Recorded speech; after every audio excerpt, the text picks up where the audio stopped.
very beautiful Cotswold garden, and it is fantastic. But even in a garden like this, where you'd expect it to all be open, no, we're in a cottage garden where there are still these horrible little bits down by a path where you've got the equivalent of a coffin border. Not only have we got the house here, and you can see the eave is going over, you've got a patch which will always be in the shade. You've got some bits which are hot and dry at that end, some bits which are this end. We're basically facing west east behind me, and you've got this massive great big Lonicera nitida hedge here.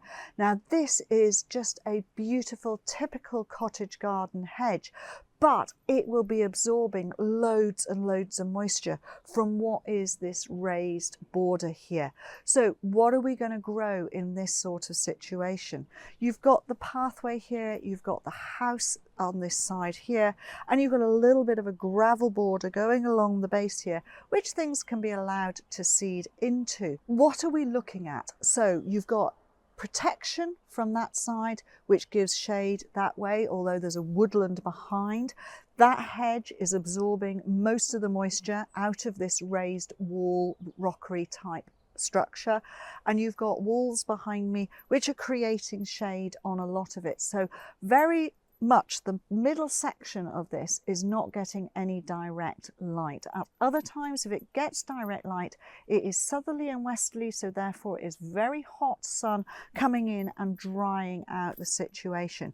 You've got stones, and they will absorb the heat, so they're acting as radiators as well, but they give you those cracks and bits of soil area that you can plant material in. So we have these beautiful Cotswold garden stones here, and then this fabulous geranium. This is Geranium cross cantabrigiense Biokovo. Starts with these lovely white flowers, pink buds, and it's just tumbling down. Stones here, you've got over the soil, you've got lovely gravel. That will maintain some of the moisture underneath there. That's absolutely fine, but you can also have seeding into there.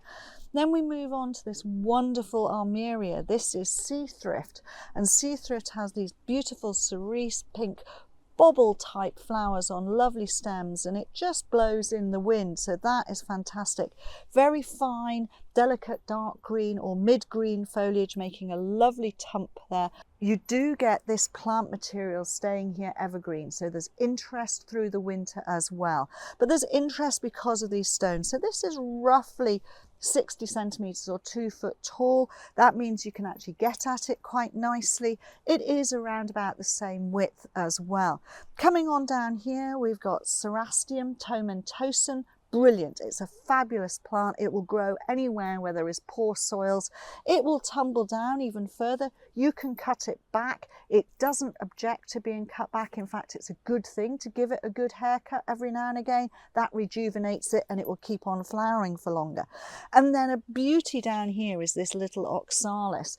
Now this is beautiful. It'll have pink flowers early on, but I love the foliage on this Oxalis, and you don't see it that often, but this is where alpine type material is really going to be happy, because it's going to, whenever there is rain, the water will go through, it'll get enough, and then it dries out again. So ideal, beautifully free draining for it.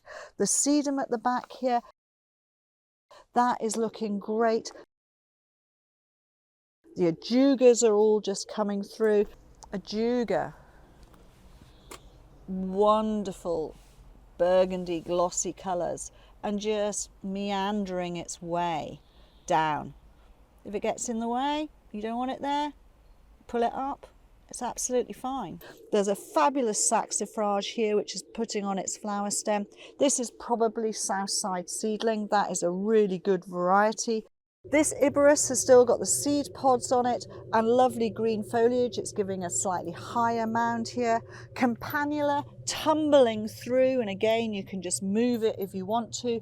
Ajuga tumbling through, no problem at all.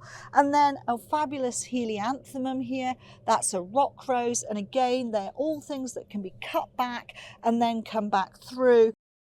And then at the end, a plant that doesn't get used very much. This is Pachysandra. Pachysandra, really lovely clump there. That's evergreen, it's going to stay there and be a really good mound forming and easy. You know, people forget about things like that, but they're in a place, this is, you walk through. It's not somewhere you're going to sit and look at all the time, but you walk through and there's interest, and that's what you need to do in borders like this. And have things like the individual types of alpines just to give you a bit of interest. Thank you very much for watching, and please do subscribe to the channel. If you want to watch another video of mine, YouTube thinks this one is perfect for you.